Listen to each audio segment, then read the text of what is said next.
One day, the world became like a game, and monsters invaded it. People began to gain strength, skills, and tasks, and fight for survival. The main character also found himself in this world, but began his journey as a slave. But unlike others, he has 13 hidden characteristics that helped him escape captivity. With this power, he can save our world and become a legend in the game. But can he survive in a world where they play to the death? A harsh sun beats down on a desolate, rocky landscape. Suddenly, a monstrous hydra looms over a group of terrified warriors. The soldiers stand their ground, preparing to face the impossible threat. In the ensuing chaos, one man carves a bloody path through his enemies. His face is splattered with blood, but his eyes remain cold and focused. He brings his sword down, delivering a brutal and decisive final blow. A dark, intense aura surrounds him as he glares at the remaining foes. The horrified soldiers can only call him a monstrous bastard, but the relentless battle has taken its toll, leaving him wounded and hunched over. Seeing their chance, the enemy horde charges, screaming for his death. He feels his heart pounding on the very brink of giving out. Every ragged breath he takes feels like a knife scraping his throat. He can no longer tell the difference between the blood and sweat on his skin. All his senses are screaming that this life-or-death struggle is real. At his lowest point, a series of hidden traits suddenly activate. Yet the enemy swarms him, determined to kill the worn-out warrior. He lets out a final roar, accepting that this brutal fight is his reality. The scene abruptly shifts to instant noodles and soda cans on a desk. A lone figure is seen sitting in a gaming chair, staring at a monitor. On the screen, the words "Game Over" flash above a defeated character. He leans back in his chair, screaming in frustration at the screen. His entire life revolves around this desk and his messy, dark room. After quitting his job months ago, he just stares out the window. He became a shut-in, living and breathing only for the game. This addiction has consumed him for the last 5 years. His life has become a legendary failure, all for a single game. The game is called Pangea, a fantasy world that once held promise.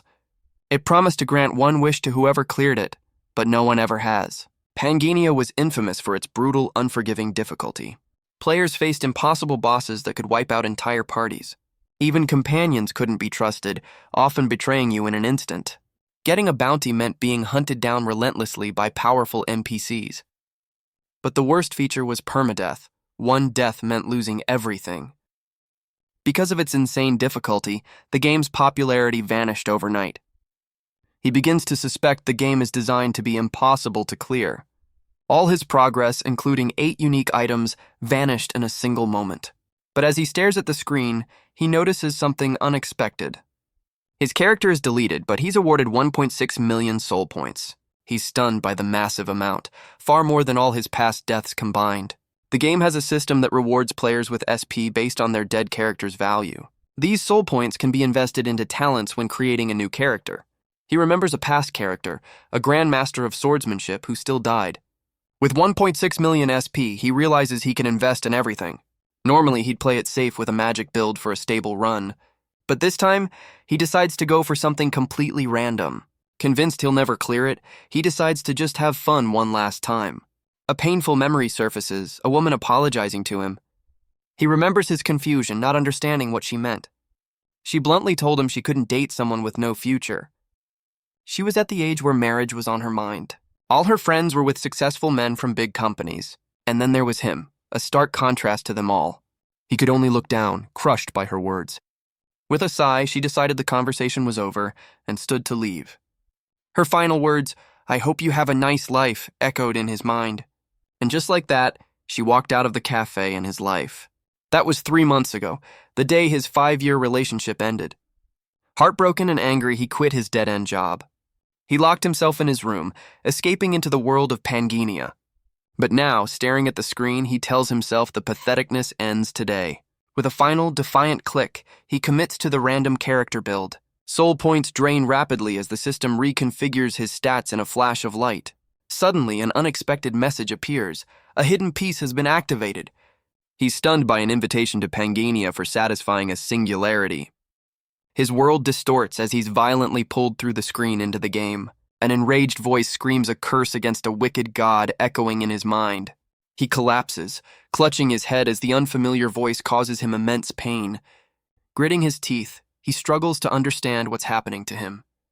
He realizes with horror that the powerful, angry voice is inside his own head. Overwhelmed, he falls to the floor of his messy room, losing consciousness. As he lies passed out, his computer monitor glows with an eerie red light. A cryptic message appears, addressing a being of creation and destruction. The final words on the screen wish him happiness in the world of Pangania. He awakens to a sharp pain as a taskmaster whips him, calling him a useless slave. The brute threatens to feed him to the Hydreigon if he falters again. His eyes widen in shock and disbelief at the mention of that familiar name.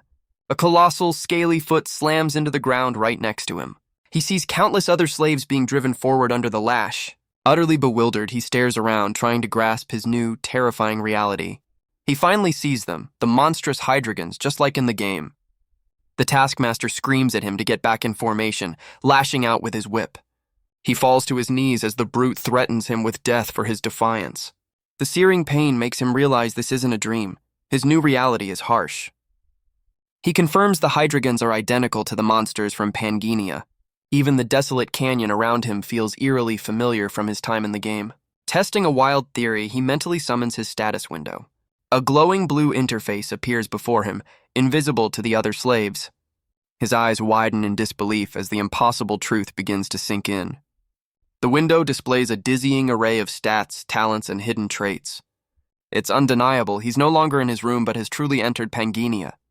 He stares in shock, realizing the game system is now a part of his world. He questions why all his stats are at 12, far exceeding the normal starting range. More impossibly, he discovers he possesses 13 active hidden traits. Overwhelmed by his seemingly broken character, he tries to process what's happening. Suddenly, the ground begins to shake violently beneath everyone's feet. An enemy army appears, led by the fearsome Desert Queen, breaking a truce. A powerful woman with red-streaked hair stands atop a Hydreigon, commanding the attack. He recognizes her as the Snake Princess, a notorious figure from the game. As chaos erupts, a new system message flashes before his eyes. A main quest has begun. His face pales as he reads the quest's single terrifying objective: survive. A storm of arrows suddenly darkens the sky, raining down on the battlefield. The volley tears through the ranks of slaves who scream in agony as they fall. Amidst the chaos, he stands untouched, watching the slaughter unfold. His eyes widen in horror, the brutal reality of his situation finally hitting him. Suddenly, a new trait activates: Heart of the Iron-Blooded Monarch. This power prevents exhaustion and keeps him from being caught off guard. It also allows him to rapidly assess the battlefield, even as bodies pile up. He knows that to stay still is to die. He must fight to survive. Without hesitation, he lunges for a sword lying next to a fallen soldier. His hand closes around the hilt, and the blade begins to glow with power. A brilliant teal aura explodes around him as he prepares for his first real fight. An enemy warrior immediately charges, swinging a scimitar at his head. He effortlessly parries the blow, sending his attacker reeling backward. With a single fluid motion, he cuts the man down. Now glowing with power, his eyes burn with a new, dangerous intensity. Another hidden trait activates, revealing him as a weapon master. Enraged, the taskmaster roars and charges, aiming to crush the defiant slave. He easily sidesteps the brute's clumsy attack, letting the weapon slam into the dirt. In a flash, he disarms the taskmaster, sending the man's spear flying. Catching the weapon, he's shocked by how natural it feels in his hands. He realizes he can wield any weapon like a seasoned expert. Another enemy lunges forward, swinging his axe with brutal force. But the protagonist moves with an unnatural grace, dodging the attack. He grits his teeth as another power begins to awaken within him. As he blocks another blow, his senses heighten to a new level. A strange blue energy flows through him, sharpening his perception. His eyes glow as he can now perfectly predict his enemy's every move. He easily ducks under a sword swing, seeing its path before it's even thrown. With perfect timing, he drives his blade straight through his opponent's chest. He then snatches an axe from a fallen foe, his arsenal growing. The last attacker watches in terror as the axe comes swinging down. The man's desperate plea is cut short by a final brutal strike. Now armed with two weapons, he stands panting amidst the carnage. The remaining soldiers stare in disbelief, calling him an absolute monster. A new trait, Masterful Hands, rapidly boosts his weapon proficiency to level 6. He understands that at this level, he can fight like a legendary knight. But he knows this miraculous power won't be enough to last forever. He faces an army of 500 soldiers, realizing his survival quest is impossible. The scene suddenly cuts to a dark throne room where a red-haired woman is held captive. A mysterious queen on the throne coldly remarks on the failure of an expedition to the demon world. The queen's glowing red eye pierces the darkness as she questions the snake princess. With a somber expression, the captive woman confirms the queen's suspicions. The queen explains that if their non-participation is discovered, their city will be blamed for the failure. She orders the snake princess to the Kaltzman Desert to eliminate every last survivor. Their mission is to erase all evidence connecting them to the disastrous expedition. As motivation, the queen promises to lift the princess's curse upon her success. The snake princess grits her teeth and reluctantly accepts the grim task. From her throne, the queen issues a final, chilling command: "You cannot fail." The scene returns to the desert, where the snake princess now oversees the aftermath. She asks a subordinate kneeling before her if the slaughter is complete. The soldier nervously reports that a single slave is somehow still alive. Her eyes widen in disbelief at the news of one lone survivor. On the battlefield, the protagonist stands exhausted over a pile of bodies, the last man standing. Suddenly, a system window announces he has reached level 2. His health, mana, and stamina are instantly restored, and he stands renewed and ready. He glares at the remaining soldiers, telling them to get out of his way. The soldiers look up in awe as the snake princess arrives on her colossal mount. He looks up, recognizing the infamous NPC, thinking she's finally arrived. Her full name is revealed in a dramatic shot: Isabella von Dersian. A status window appears, showing she's a level 8 powerhouse cursed by the queen. He realizes he's facing a level 8 opponent, a fight he can't possibly win. In Pangania, the power gap from level 7 onward is nearly insurmountable. A level 8 is on par with the final boss of a major organization. He knows that confronting her now is nothing short of a disaster.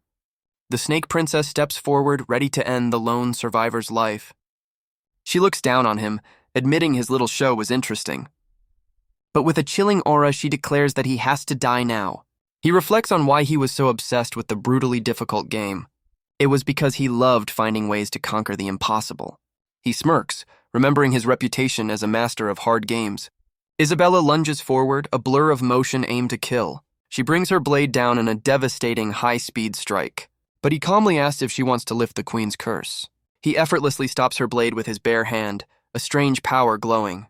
Her eyes widen in fury and disbelief as her attack is completely nullified. Stunned, she can only stare at the man who stopped her strongest blow. She grits her teeth and demands to know who he really is. He calmly explains that he reads the stars and guides others to them. Introducing himself as the Star-Bearer, he offers to break her curse. Isabella is left utterly speechless, her mind reeling from his impossible claim. He inwardly celebrates as his risky bluff pays off. He reveals the Star-Bearer is an NPC class needed to transcend the max level. To break her curse, she needs the blessing of stars, something only a Star-Bearer can grant. Isabella trembles, forced to listen if she ever wants to be free. He was certain she'd cooperate for one very specific reason. In a shocking twist, he reveals Isabella is a character that he himself created. The Queen's curse was just a game mechanic to trap players in the starting zone. But a player's character is meant to be free, to travel the world and see the ending. Instead, he had left this character trapped in a cage bound by the curse. Breaking the silence, Isabella finally asks for his name. He confidently introduces himself as Randolph, and a system window confirms it. Isabella turns away, agreeing to postpone his execution for now. But she walks off with a stern warning over her shoulder. If he's lying, she promises to personally rip him into pieces. She orders her soldiers to escort him as an honored guest, completing his survival quest. The system calculates his results, calling his performance a record-breaking miracle. His rewards are upgraded twice, granting him 3 powerful new items. The tension finally breaks and he collapses to the ground, realizing he survived. His score is so high that his result is added to the main quest, Hall of Fame. The scene shifts to a moonlit castle, his new destination as an honored guest. Now in a luxurious bath, he begins to review his incredible quest rewards. He marvels at receiving 2 legendary items, the Soul of the Hydreigon and the Sword of Mikola. But the third item, a broken piece of the golden scale, confuses him with its strange ability to synchronize reality and Pangania. Suddenly the doors burst open and 3 beautiful women enter, leaving him completely stunned. The chambermaids smile and offer to wash him, holding out towels. He cautiously agrees to let them wash his feet, realizing this is a test from Isabella. As one of the women begins to gently scrub his foot, he tries to remain composed. He knows they are Isabella's spies, and any reaction will expose his bluff. To maintain his star-bearer persona, he forces himself to stay calm and show no desire. While washing him, one of the chambermaids suddenly lets out a gasp of shock. She accidentally activated his status window, which has appeared right in front of her. The window reveals a shocking leaderboard and a warning that the boundary between Pangenia and reality is shattering. Having seen his title, the confused chambermaid asks him what a star-bearer is. He stares in disbelief, not at her question, but at the names he saw on the leaderboard. He recognizes two of the names as old friends who disappeared from the game years ago. His eyes widen as another, even more shocking realization dawns on him. A system message announces that by ranking in the survival quest, he has unlocked the logout feature. With fierce determination, he realizes he can finally leave this damned game. He orders the confused chambermaids to leave, claiming it's time for him to communicate with the stars. He warns them that if he doesn't, he'll lose his power, daring them to ask the princess if she'd risk that. The chambermaids retreat, wishing him a comfortable time communicating with the stars. Alone in the bath, he breathes a sigh of relief that his shabby excuse actually worked. He steps out of the water, admitting he was terrified of being stuck in the game forever. With a determined look, he reaches for the glowing blue logout button to escape.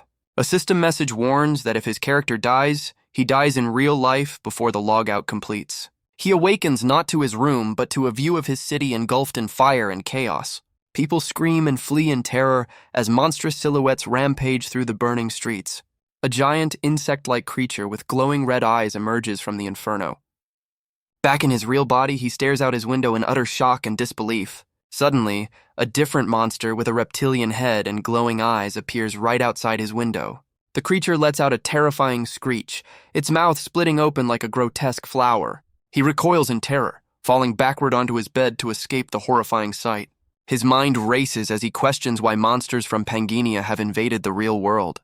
As he scrambles back, a small golden object falls from his pocket onto the bed. It's the broken piece of the golden scale, the item that synchronizes the two worlds. Disoriented, he sits up in his gaming chair, trying to make sense of his surroundings. He looks at his familiar messy room, wondering if he just fell asleep and dreamt everything. He tries to dismiss it all, convinced that entering a game world is just a fantasy. But his eyes land on his desk, spotting items from the game sitting next to his keyboard. He picks up the golden scale, his face filled with horror as he realizes it was all real. He frantically searches for his phone, desperate to check the game's status. His eyes widen in shock as he realizes the Pangania homepage has completely vanished. His thoughts are shattered by terrified screams echoing from the streets below. Peeking out his window, he sees a monstrous insect creature rampaging through the burning city. A news report confirms the nightmare. Unidentified monsters are attacking, and police are powerless. A desperate idea forms as he stares at the golden scale on his bed. If monsters are real, he realizes, then maybe the items from the game can be used too. He grabs the items and a holographic display of his legendary rewards appears before him. He clutches the Hydreigon's soul, frustrated that a simple double click won't work in reality. Suddenly, a system window for the golden scale appears, explaining its synchronization power.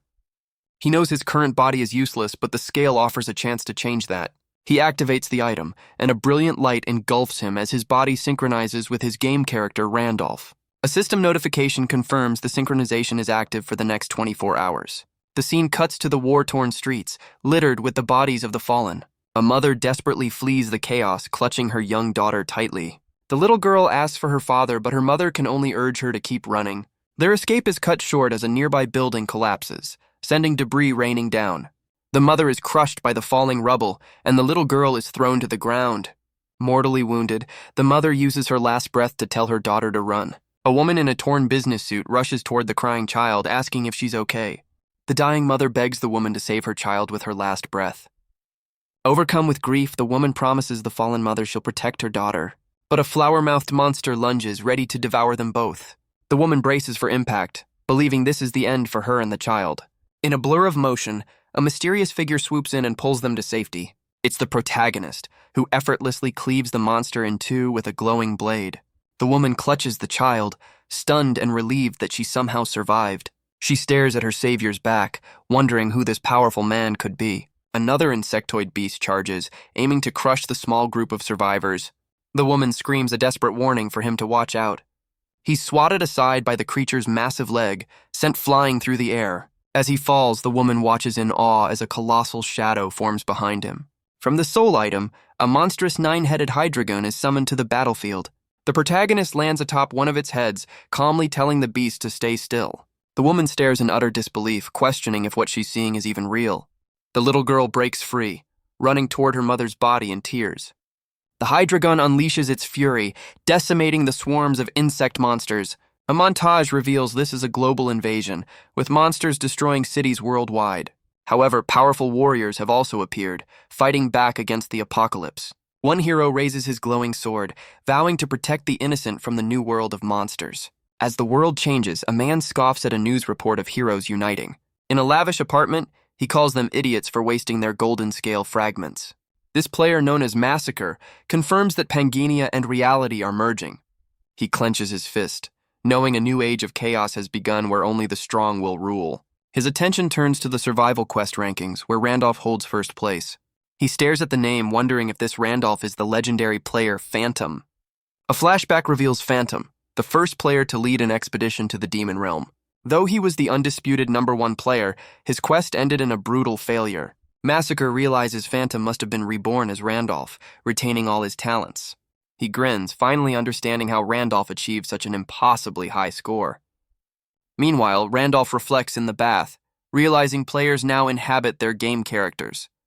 He closes his eyes as the full picture of his new reality becomes terrifyingly clear. He recalls his past life as Phantom, who came so close to beating the game. But his expedition was sabotaged by hired mercenaries and betrayed by his own companions. A shocking thought hits him. What if those NPCs were actually other summoned players? He stands, realizing the rivals who targeted him before are likely still his enemies now. With the boundary between worlds gone, he knows he can't just hide after logging out. To ensure his safety, he decides he must grow stronger, and quickly. He confidently strides into the throne room, where Isabella asks if he's done with the stars. He declares he's here to keep his promise, and she responds with a satisfied smile. But Randolph stops her, saying he has one condition. He demands that she take him to the sanctuary, leaving her stunned. She calls him insane, but he reveals his next quest is to obtain a class. With a confident smirk, he explains the class he wants is in the sanctuary. Isabella questions if the star he needs is truly there, and he confirms it's hidden. He knows its exact location from his time as his previous character, Phantom. She protests that no one can enter, but he reminds her that she has access. He reflects on his successful gamble, knowing his head would be rolling if she'd refused. After a journey, Isabella leads him into a dark cavern, announcing they've arrived.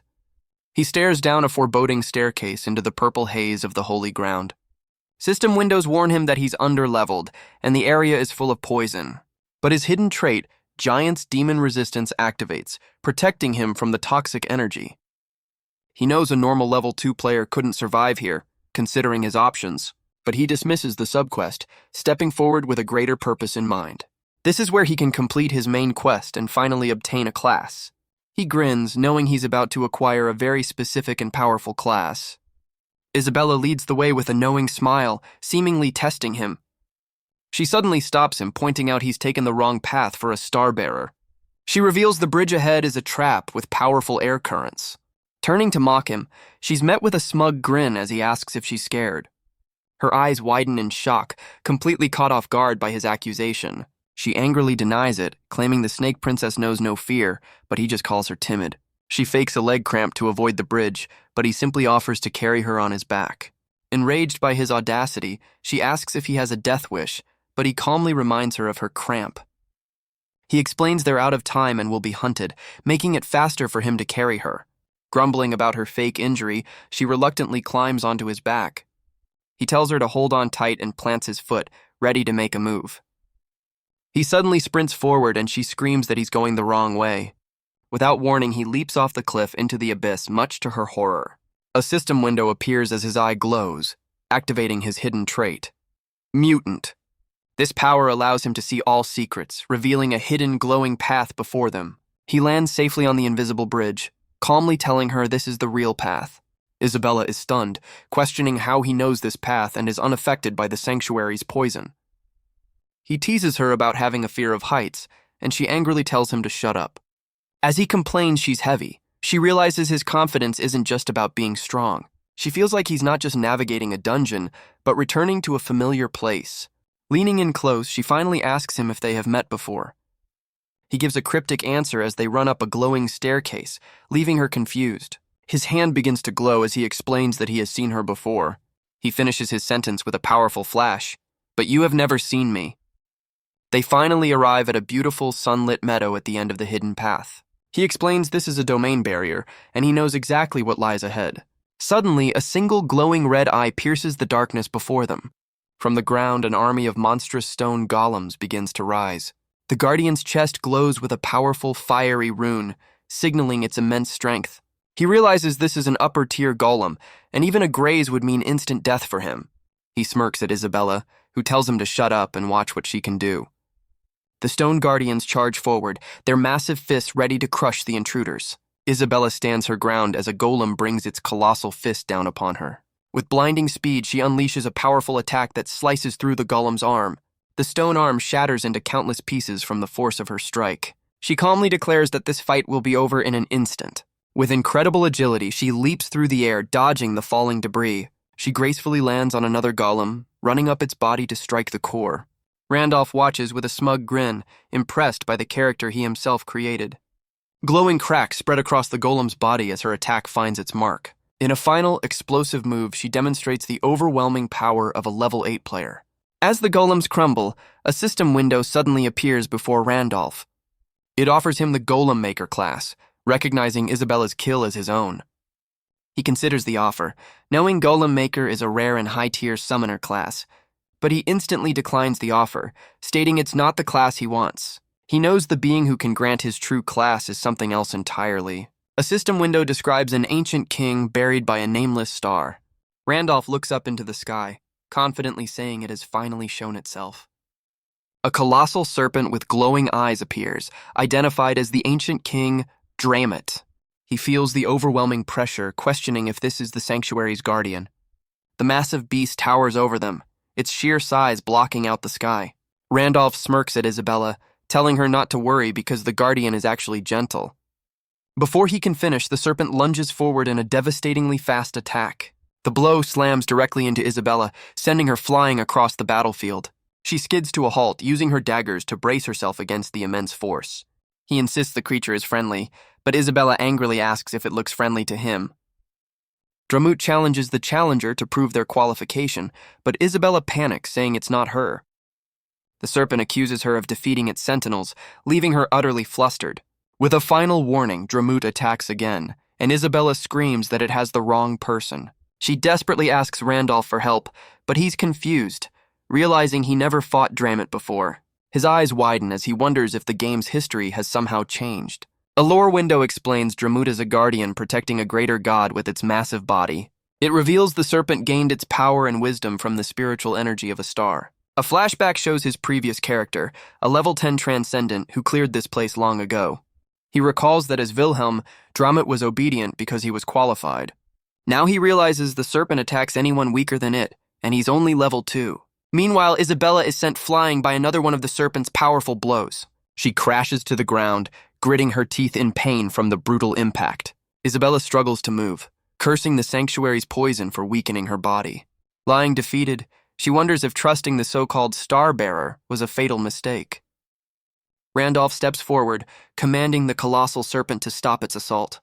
Dramut's tail whips around, swatting Isabella away like an insignificant fly. The serpent's glowing red eye narrows, focusing solely on the man before it. It demands to know how a weak human could possibly know its true name. With a confident smirk, Randolph declares that its master, Wilhelm, has returned. The massive serpent leans in, questioning if he is truly the legendary Wilhelm. Dramut lets out a furious roar, its massive jaws wide with disbelief. It scolds him for being weaker than a golem and unprepared to receive the star. The serpent explains that Wilhelm was a perfect transcendent, worthy of being its master. But Wilhelm failed his expedition to the demon realm and met a complete death. Dramut roars that a lowly creature like him has no right to speak its master's name. Randolph stands his ground, calmly telling the serpent to honor their contract. The beast freezes, shocked that he knows about the secret pact it made with Wilhelm. A flashback reveals the contract. Whoever obtains the hidden star becomes Dramut's new master. A flashback reveals the contract's final deadly clause, revealing it means death. Randolph smirks, realizing his new body is immune to the contract's curse. The colossal serpent leans in close, demanding to know the identity of this strange creature. He confidently tells the beast to guide him, letting the star itself prove his worth. Dramut warns that the unqualified will be incinerated the moment they approach the star. Randolph taunts the serpent, asking if it's afraid the star will reveal him as its true master. The beast scoffs at his arrogance, seeing him as nothing more than a weakling. Intrigued, Dramut agrees to lead him, still doubting he is the legendary Wilhelm. The serpent declares it would rather see the star destroy him than accept a false master. Isabella can only stare in stunned silence as the impossible scene unfolds before her. Dramut guides them down a dark passage, finally revealing the location of the star. Randolph confirms that the object resting on the altar ahead is what they seek. On the altar sits a cracked human skull, resting inside a glowing six-pointed star. He corrects Isabella, revealing the skull is not just a star but the face of a goddess named Leah. A flashback explains that when the goddess Leah died, her body shattered into 32 stars. Randolph holds the skull, explaining these fragments are used by players to achieve transcendence. But as he touches it, the skull erupts in a violent explosion of fiery energy. He recoils in shock, completely unprepared for the star's hostile reaction. Dramut mocks him from the shadows, declaring the star has rejected him and he will burn. Enveloped in flames, Randolph glares at the glowing skull with pure frustration. He realizes the star only kills players who cheat their way past Dramut. He recalls a theory that a classless player who acquires a star will be granted its power. The glowing skull cracks violently, unleashing an energy labeled Void. All 13 of his hidden traits appear around him, resonating with the star's power. A mysterious voice addresses him as he's engulfed in a brilliant, transformative light. System messages confirm his mana has become star energy, granting him new skills and a massive stat boost. A final notification announces he has acquired the legendary class Star Successor. Isabella stares in wide-eyed disbelief, unable to comprehend that he absorbed the star. He turns to her, calmly asking what she plans to do once her curse is lifted. She answers that she wants to leave the desert and find her family's lost bloodline. He offers to free her on one condition: she must serve him for 1 year. A flashback shows her past servitude to the deceitful queen. He looks down at her, promising that unlike the queen, he does not lie. With newfound resolve, Isabella kneels before him and pledges her loyalty. He looks on with a satisfied smirk, telling her she's made a good decision. Randolph then turns to the colossal serpent, reminding it of their contract. Dramut nervously stammers its agreement, now completely subservient. With a menacing glare, he points at the beast and commands it to bow its head. The serpent's massive eye widens in pure terror at its new master's command. The scene cuts to the queen's throne room, where a subordinate reports on Isabella's actions. The enraged queen orders her guards to seize the two of them immediately. The scene abruptly shifts to a bright sunny day in a modern city street. We focus on the front of a cafe named Angela's Coffee. Inside, 2 men and a woman debate if Randolph is the legendary player Phantom. One man is convinced the 5-year ghost player has finally appeared and they must contact him. The woman scoffs, asking how they'll find him when years of searching have failed. Her companion explains that now Phantom is a real player. They can try fishing for him in the auction hall. The woman considers the plan, knowing Phantom will need items for the next main quest. An info window explains fishing, luring players by selling cheap items with hidden tracking talismans. This tactic allows powerful players to track, rob, and even kill unsuspecting newbies. One of the men doubts the plan, certain a veteran like Phantom would know every talisman in the game. But the woman leans forward excitedly, convinced he might just fall for it. She gushes about his daring nature, certain he'd buy a cheap item and they can invite him to their guild. Her thoughts race, wondering what amazing person he is in real life and hoping he'll join them. Back in the throne room, the subordinate is shocked to see Randolph has 230 points from his class alone. Elsewhere, the player Massacre realizes he won't be using the auction hall for a while. He grips a fallen enemy's hair, vowing to rise in the ranks by killing anyone above him. Meanwhile, Randolph receives a notification for being the first to perfectly clear the sanctuary, earning a teleport book. Riding on Dramut's back, he comments on the comfortable ride, planning his escape. A system window suddenly appears, announcing that he has leveled up. He checks his status, now level 3, but realizes his talents require 10 times the normal experience. With a grin, he shifts his focus to the powerful items he received from the main quest. He stretches, thinking about the two extremely rare items he now possesses. One of them is the Shadow Cloak, which grants the wearer complete invisibility. Suddenly, Dramut's glowing red eye snaps open, sensing a new threat. A squad of cloaked assassins moves with supernatural speed through the sanctuary. The serpent warns its master that intruders have been detected. Isabella immediately identifies them as the Queen's deadly pursuit squad. She asks for his plan, warning that the squad will be a formidable force. Randolph dons his new cloak, considering their options as Isabella voices her doubts. He smirks, asking why they would fight when Dramut is the one who has to. Carrying Isabella, he orders the massive serpent to hold off their pursuers. The terrified guardian sweats bullets as Randolph commands it to do its job.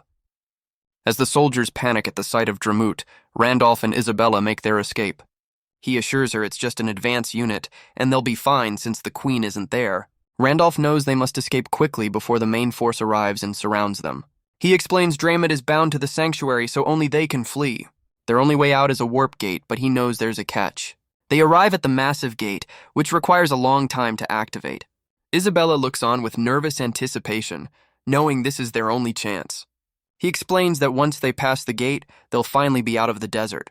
But when Isabella asks how long it will take, he reveals it's about half a day. He knows Dramut is buying them time, but the Queen's pursuit squad will eventually find them. He tells her he must communicate with the star, a cover for his real plan to log out. Isabella looks at him with uncertain eyes, asking if she can truly trust him. She stands guard over him, vowing to protect him while he's vulnerable. A system window confirms his logout is complete as he awakens in his bed. He sits up, still feeling the disorienting sensation of returning to his real body. He immediately grabs his phone to check the status of the real world. With no disaster warnings, he realizes the monsters haven't appeared yet. A status window confirms the worlds are still merging and more monsters are coming. Suddenly, he gets a call from Kim Seo-yeon, his ex-girlfriend. A flashback shows Seo-yeon on the phone, arguing with him about money. In the memory, she coldly refuses his request to talk things over in person. She abruptly ends the call, telling him she's meeting someone else. Back in the present, Seo-yeon sits in a cafe, glaring at her phone and calling him an annoying jerk. She reflects on their past, thinking that even though he was pathetic, she should have held on. She corrects herself, admitting she wouldn't have left if he had more money before someone calls her name.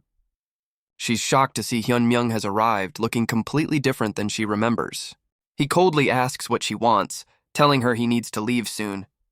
She scoffs at his newfound pride, thinking some things never change.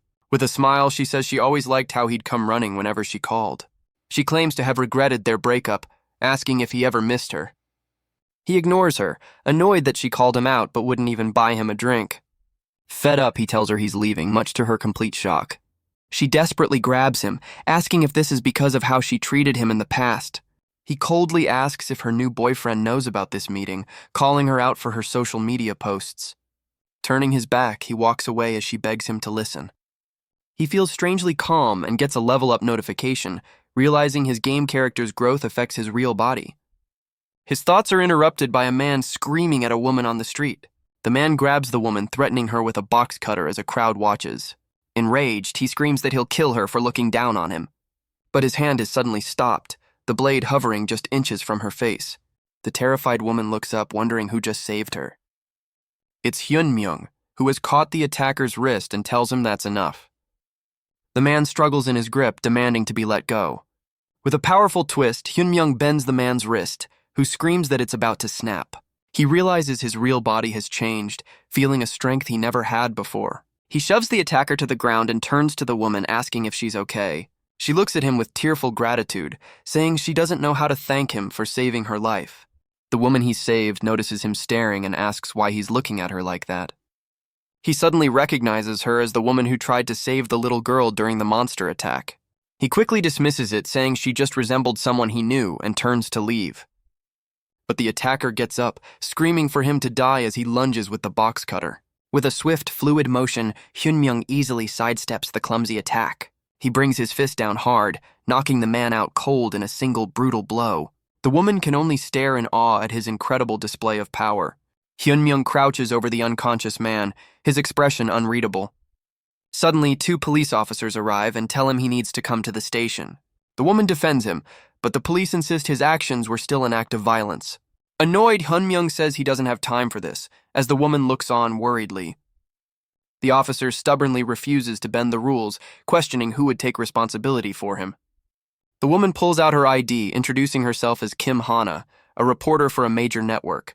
The officers freeze, realizing they're dealing with a reporter who could make this a public issue. They recognize her as the famous reporter who saved a child during the monster invasion. The lead officer reluctantly agrees to let her, the complainant, accompany them instead. After the situation is resolved, she sincerely thanks Hyunmyoung for everything he did. She hands him her card, revealing she's a reporter dedicated to covering Dimension Warriors. She explains it's the name given to the heroes who fought back when the monsters invaded. He realizes the public calls players Dimension Warriors, finding it more believable than a game turning real. As the reporter asks for his card, his ex-girlfriend Seo-yeon rushes toward them. She grabs his arm in feigned concern, prompting the reporter to ask if she's his girlfriend. He yanks his arm away, coldly denying he even knows her. The reporter asks for his number instead, leaving Seo-yeon stunned and hurt. She saves his contact, learning his name is Park Hyun-myung. Promising to treat him to dinner, the reporter happily waves goodbye. Seo-yeon confronts him, demanding to know how he could ignore her like that. She seethes with rage, screaming that he's just a pathetic nobody. Meanwhile, the reporter, Kim Hana, walks away while checking her phone. She receives a call from her boss, who gives her a new assignment. Her next task is to conduct an interview with a person named Gracia. She's shocked to learn it's the legendary hero who saved America. Her boss reveals Gracia specifically requested her and is coming to Korea. Back in Pangenia, Isabella stands over the bodies of the assassins she just slaughtered. But another, larger group of the Queen's soldiers has already arrived to replace them. Their leader demands she surrender Randolph and return to the Queen. Without waiting for a reply, the soldiers charge, screaming to kill the traitor. Isabella prepares for battle, standing guard over the meditating Randolph. Suddenly, the warp gate behind them erupts with brilliant cosmic energy. The soldiers freeze in shock as the portal activates, realizing they're out of time. Randolph reappears, telling Isabella she held on well while he was gone. With a smug grin, he confirms his communication with the stars is complete. The enemy commander screams at his soldiers to execute the traitor immediately. As his hand glows with golden light, Randolph vows to keep his promise to her. He clenches his fist, unleashing a torrent of brilliant star energy. A system window announces he's used Star Pierce, consuming all his energy for a 41-second burst. The powerful beam of light tears through the soldiers, who scream in agony. Standing amidst the golden light, he declares this is their moment of liberation. Isabella stares in awe, finally witnessing the true power of the Star-Bearer. He offers her one last chance to return to the Queen, promising not to stop her. With wide, determined eyes, Isabella firmly refuses to leave his side. She steps into the warp gate, vowing to stay with him as her curse is finally lifted. They arrive in a magnificent city of gold, welcomed by a system message to Arcana. A pop-up warns that Arcana is a city of extreme materialism, ruled by wealth. Randolph explains that in this city, gold is everything, and their first priority is to get funds. Isabella proudly presents a bag of 300 gold coins, thinking they're set. Her confidence shatters as he tells her that's barely enough for one night. He explains that in the desert, that much gold could buy 10 slaves. But here, a single loaf of bread costs 50 gold, leaving Isabella speechless. Randolph smirks, telling her not to worry because there's money lying all over the place. He points up at a massive, brightly lit casino. Isabella looks on, completely bewildered by his plan. He stands confidently before the grand entrance, a plan already in motion. With a confident smirk, he tells her not to worry, claiming he's rather lucky. The Golden City of Arcana is famously known as the City of Pleasures. In Pangaea, each lower city functions as an independent monarchy. This grand city operates under a single, unwavering law. Here, money alone dictates everything and holds absolute power. The vast wealth of the city converges at one legendary place, the Hudson Casino. A magnificent casino entrance glows with vibrant lights, welcoming a crowd. A formal attendant politely stops the male lead, addressing him directly. He informs them that a substantial 10,000 gold deposit is mandatory for entry. The female companion reacts with wide-eyed shock at the exorbitant fee. She whispers her frustration, revealing they only have 100 gold left after their preparations. The attendant firmly tells them to leave if they lack the deposit, as other customers grumble. The male lead calmly presents a glowing, ethereal blue crystal as collateral. This precious item is identified as the Fairy Queen's Tear, an immortal artifact. The staff's demeanor instantly shifts, now treating him with utmost respect as a VIP. His companion, bewildered, asks what valuable item he just handed over. He casually reveals it was the Fairy Queen's Tear, a powerful talisman. He explains its immense worth, estimating it at over 1 million gold, stunning her. Confidently, he assures her it's merely a deposit he intends to reclaim by winning. The roulette wheel spins, and the ball lands on a winning number. Onlookers gasp in astonishment as the male lead continues his incredible winning streak. The casino owner's intense red eye glares, reflecting his deep focus. The male lead, with a smirk, tells the attendant he will leave. But first, he insists on speaking directly with the casino's owner. He clarifies that it's not his desire but the owner's to meet. The male lead confidently states the boss will want to see him. Meanwhile, the casino owner, Hudson, intently examines the glowing crystal. He activates his hand of observation ability to analyze the artifact. Hudson is stunned, realizing the Fairy Queen's Tear is undeniably real. He recalls the talisman's legendary rarity, carried only by powerful knights. Obtaining such an item is almost impossible, requiring immense power. Hudson marvels that this priceless artifact has appeared in his casino. A staff member approaches Hudson, awaiting instructions. The staff informs Hudson of the talisman's owner's request for a meeting. They add the man claimed Hudson would be eager to meet him. Intrigued, Hudson agrees, inviting the male lead for a private discussion. The male lead and his companion are now seated across from Hudson. Hudson observes the male lead, noting his unassuming appearance. He asks the male lead to explain his bold assertion about the meeting.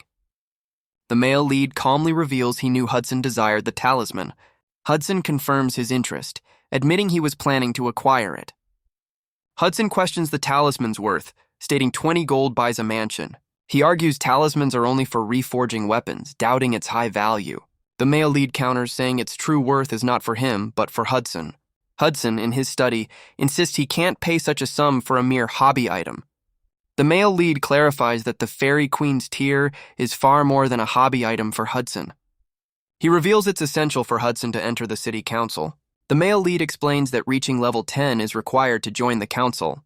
He adds that achieving level 10 through strength is nearly impossible for non-combatants like Hudson. Therefore, Hudson needs an item to bypass the minimum equipment requirement. That item is precisely the Fairy Queen's Tear. With it, Hudson can equip higher tier gear to compensate for his lacking combat stats. The male lead then asks if Hudson wants to enter the council to be acknowledged by his fiancé's family. He names the fiancé's family Serengeti, causing Hudson to react with a shocked glare. The male lead's eye is shown, then the name Serengeti appears. He identifies Serengeti as the only daughter of Marquis Weiser from the Balrun Kingdom. A smiling image of Serengeti appears, described as the Pure White Knight. She led 500 knights during the Demon World Great Expedition with him. She made a great sacrifice, losing her legs to save his life, serving as his right hand. He initially saw her actions as a game event, as Pangaea was just a game to him. After his awakening in this world, he realized NPCs might be players too. The male lead offers to give Hudson what he wants, not for money, but a simple condition. Hudson asks the condition, and the male lead requests his life story to decide on help. He emphasizes the story must be truthful, as the stars favor honesty. Hudson reacts with surprise at the request for his personal history. The male lead internally notes the danger for a star-bearer to reveal information due to hunters. Hunters are revealed as NPCs who target players, executing them as criminals. He explains players hide their identities, and he has no intention of revealing his own. Yet he's confident Hudson will accept, knowing Serengeti is more than just an NPC to him. Hudson gazes at a locket, revealing a smiling picture of Serengeti. Hudson agrees to share his life story with the male lead. He states his story must begin with Serengeti, as she is central to his ambitions. Hudson recounts Serengeti as a brave knight in the Demon World Great Expedition, led by 8 heroes. The male lead's eyes widen in clear astonishment at this revelation. He questions Hudson, believing Wilhelm led it, but Hudson clarifies all 8 heroes were involved. Hudson mentions stories of infighting among the heroes, leading to the expedition's failure. The male lead asks if Hudson knows the 8 heroes, who Hudson confirms are legendary. Hudson identifies one hero as Gracia, the strongest after Wilhelm. Gracia, a blonde man, is shown holding a phone looking serious. A news report details a giant mantis attack in Seoul and a man riding a monster. Gracia is informed his interview with reporter Kim Hana is scheduled, and he expresses thanks. A woman asks the male lead if his meal is not to his liking. The male lead reflects on staying up all night, but gained valuable information about the 8 heroes. Kim Hana, the female companion, expresses concern about eating at such an expensive place for free. She insists this meal is insufficient thanks for his help with her stalker. The male lead looks surprised as Kim Hana praises his brave actions. Kim Hana points out a woman in the back who keeps glancing at them. The woman Seoyeon glares intently at their table. Seoyeon's companion Park Hyunmyoung remarks on the unexpected encounter. Hyunmyoung questions Seoyeon if her new boyfriend knows she's meeting him. He suggests she should have deleted all her social media pictures, not just her profile photo. Seoyeon looks horrified as Hyunmyoung asks if her new boyfriend's name is Jung Jinwoo. Kim Hana whispers, offering to move tables if the situation is uncomfortable. The male lead calmly states there is no relationship to worry about. Park Hyunmyoung approaches the male lead, addressing him by name. Hyunmyoung confronts the male lead, accusing him of following Seoyeon. He angrily denounces the male lead for pestering and stalking Seoyeon after their breakup. The male lead looks up, questioning the accusation of stalking. Hyunmyoung recounts Seoyeon's fabricated story of the male lead clinging and begging her. Hyunmyoung threatens the male lead, warning him not to approach Seoyeon again. Kim Hana stands up, angrily challenging Hyunmyoung's baseless accusations. Kim Hana angrily calls Hyunmyoung a crazy bastard. Hyunmyoung, with a furious expression, claims she hit him first. Kim Hana looks shocked as Hyunmyoung threatens her, telling her to grit your teeth. The male lead swiftly kicks Hyunmyoung away, surprising Seoyeon and other diners. The male lead calmly tells Hyunmyoung he doesn't look innocent either.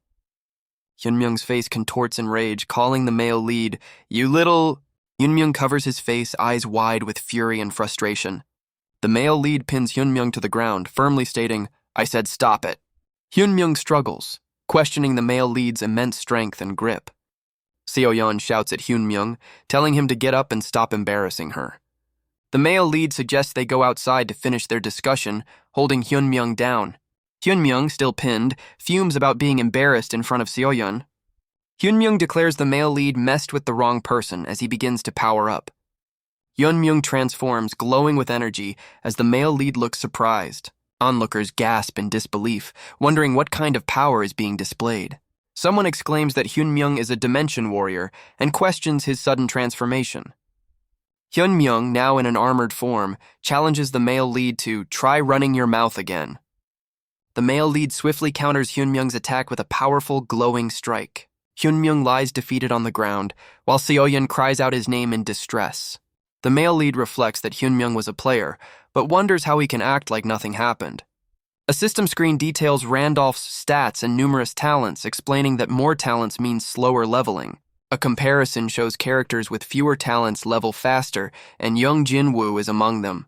Jung Jinwoo's low level is due to never fighting, having run from the moment he synchronized with Pangea. Through luck, he survived a main quest and obtained the high-tier Spearman class. His top-rank reward allowed him to log out, and he never returned to Pangea. The male lead reflects that adapting to this world without his unique starting advantage would be difficult for others. Kim Hana, his companion, urges him to leave, noting people are staring and his mood is ruined. The male lead, in his armored form, warns Hyunmyoung to stay away from Seoyeon, crediting her for his restraint. The male lead internally observes Hyunmyoung revealing his player status, wasting precious time and predicting his short lifespan. Seoyeon rushes to Hyunmyoung, asking if he's all right, and he reassures her he's fine. Seoyeon suggests calling the police, but Hyunmyoung stops her, admitting they provoked the confrontation. Hyunmyoung, with a stern expression, insists it's not a major issue and they should finish their meal. Suddenly, the restaurant violently shakes, causing diners to fall and exclaim about an earthquake. The male lead recognizes the unsettling sensation, wondering if the corrosion has begun again. A massive worm-like monster bursts through the floor, terrifying everyone as more monsters appear. Kim frantically urges them to flee, but the male lead calmly silences her, telling her to wait. Other people in the restaurant are seen desperately scrambling to escape the emerging creatures. The male lead observes the monsters, noting they are not directly attacking anyone. He identifies them as cheed worms, scavengers that typically only appear if provoked. Hyunmyoung, in his armored form, screams at Jinwoo to act, as a monster approaches him and Seo-yeon. Hyun-myung, in his armored form, unleashes an attack on the approaching Cheed worm. The male lead reacts with alarm, urgently telling Hyun-myung not to attack. Hyun-myung's powerful strike impacts the monster, causing a messy explosion of energy. Hyun-myung looks surprised, questioning if he defeated the monster in a single hit. He muses on his unexpected strength and vows to eliminate all the creatures. Hyun-myung continues to engage the monsters, urging other diners to flee to safety. He grows more confident, believing the monsters are not as formidable as he initially thought. The male lead turns to Kim Hana, instructing her to get as far away as possible. He emphasizes that she needs to distance herself from Hyun-myung, who he calls an idiot. Suddenly, a dense red fog engulfs Hyun-myung, obscuring his vision. Hyun-myung struggles to see, frustrated by the unexpected and blinding fog. A menacing red eye appears in the darkness, observing Hyun-myung intently. An elite monster, the Cheed Mamba, appears, demanding to know who eliminated its offspring. The Cheed Mamba declares that all its children have been eliminated. Hyun-myung gasps, disoriented and struggling to comprehend the sudden change in his surroundings. He notes that the fog completely blocks his vision, leaving him unable to see anything. The Cheed Mamba prepares a powerful glowing attack targeting Hyun-myung. Its red eye glows intensely, signaling its intent to eliminate him. A system message confirms that Hyun-myung is now under a hallucination status due to the Cheed worm's influence. Hyun-myung reacts with wide-eyed confusion and distress, caught in the hallucination. Hyun-myung lies defeated, caught in the illusion, as the male lead stands over him.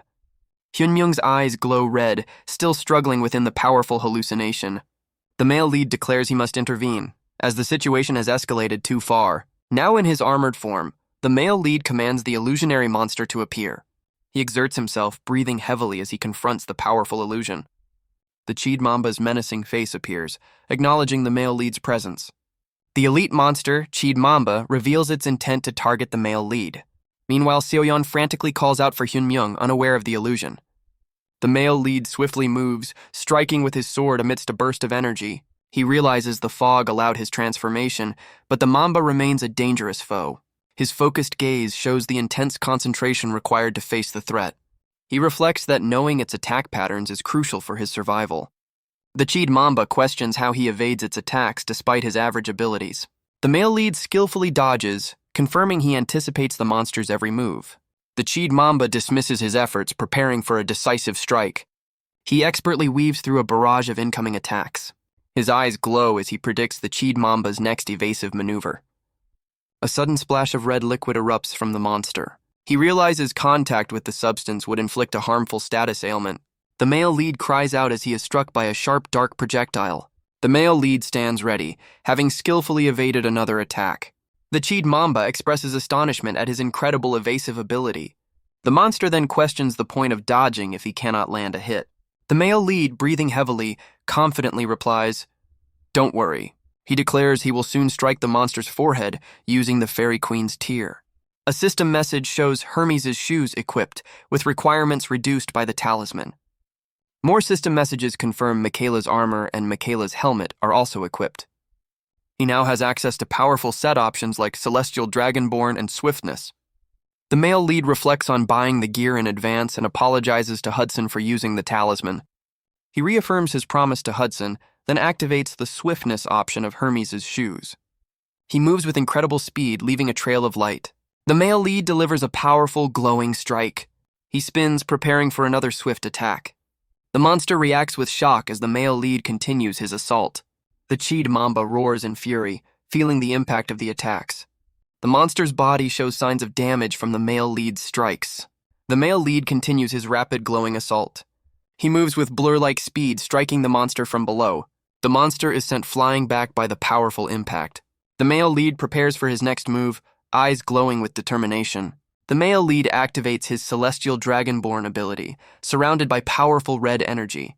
The Cheed Mamba expresses shock, realizing the male lead still possesses hidden abilities. The monster roars in fury as the male lead continues his relentless assault. The male lead's gaze sharpens, anticipating the Cheed Mamba's final attack pattern.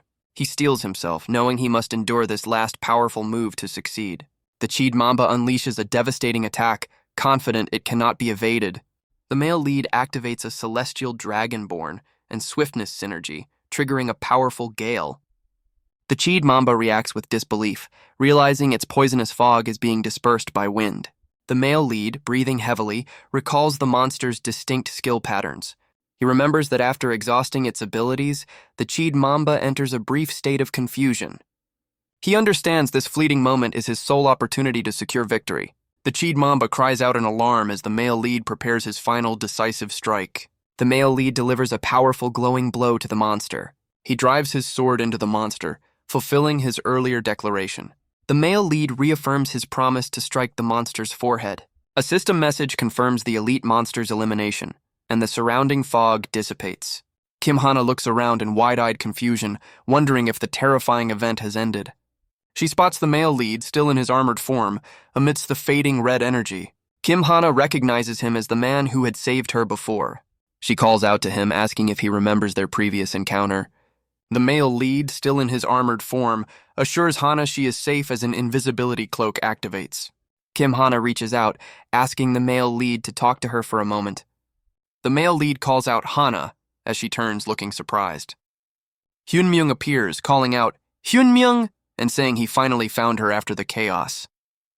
Hyunmyung asks if Soyeon is hurt, and she replies she is fine. Hyunmyung expresses relief, noting he never expected to be caught in such an event. Seoyeon notices blood on Hyunmyung's hand and asks if he is hurt. Hyunmyung dismisses it as monster blood, internally noting he didn't even see it on his nails. Seoyeon observes that only Hyunmyung's nails have blood, finding it unusual. Seoyeon questions Hyunmyung's calm demeanor when the monsters first appeared, asking if he knew what they were. Hyunmyung denies being calm, claiming he was scared and just spoke his mind, while Seoyeon internally calls him a liar. Seoyeon's eyes widen as she internally declares Hyunmyung is suspicious. She suspects Hyunmyung is acting like nothing happened, appearing right after her rescuer vanished. The scene shifts to the next day, revealing another Dimension War occurred shortly after the first. Dimension Warrior members warned of continued attacks, suggesting extended government cooperation. Citizens stayed indoors out of anxiety, leaving the streets truly empty. A news report details public dissatisfaction with the government's complacent response to the Dimension War. A group of men in suits sits around a large table looking serious. One man remarks on the public's sudden fuss after being carefree during the first invasion. Another man suggests people unaffected by the first attack couldn't grasp the unnaturalness of a monster invasion. The government initially struggled to respond to the unprecedented monster invasion. The recent incident made everyone realize that such invasions could happen repeatedly. Alliance leader Park Tae-woo declares this the perfect moment to launch their player alliance. His colleague confirms they are reviewing footage to quickly recruit talent before other alliances. They speculate that the man who single-handedly defeated the Cheed Mamba might be Randolph, the main quest's top player. Another man questions how a low-level Randolph could equip powerful gear like Hermes' shoes. They deduce he likely used a talisman, confirming he is a valuable asset they need. They consider the possibility that Randolph is actually Phantom, who mysteriously disappeared. Park Tae-woo asserts they must recruit him, regardless of other alliances, to secure their future. He emphasizes the urgency of bringing him over to prevent the impending rift. Hudson, looking surprised, asks the male lead if he used the Fairy Queen's tear. The male lead confirms he used the legendary Fairy Queen's tear, stunning Hudson. Hudson confronts him, demanding to know why he used the talisman instead of giving it to him. The male lead clarifies he only promised to help, not to give Hudson the precious item. He explains Hudson doesn't need the talisman for his goal, secretly admitting he needed it himself. Hudson, filled with distrust, questions if there's another way and how he can believe the male lead. The male lead smiles, inviting Hudson to follow him for a compelling reason to trust him. They arrive at the Arcana, the City of Gold underground dungeon entrance. Hudson questions why the male lead brought them to such an undesirable location. The male lead explains he wants to earn Hudson's trust and create a waypoint in Arcana. Hudson expresses shock, questioning if they are truly exploring the dangerous sewers dungeon with just 3 people. He warns them that the boss monster, a monster rat, requires at least 6 level 8 players to defeat. The male lead calmly states he knows, as ominous red eyes appear in the darkness behind him. A system message confirms the appearance of the sewer's mutant monster rat, recommending a 6-person level 8 raid party. A powerful green energy burst erupts from the monster. The male lead, Hudson, and his companion are all thrown back by the monster's swift attack. Hudson explains the monster rat uses its speed as a weapon, normally requiring a prepared 6-person formation. The male lead calls out Isabella as he draws a weapon ready for action. Isabella swiftly moves, striking the monster from the 10 o'clock direction with precision. Isabella's eyes glow with fierce determination as she continues her rapid assault. The male lead reflects that knowing the monster's attack pattern negates its speed advantage. He explains this is possible because Isabella's combat proficiency is exceptionally high, far beyond ordinary characters. The male lead confidently reassures Hudson that he will keep his promise, no matter what. With a subtle smirk, the male lead asserts that if he says something can be done, it will be done.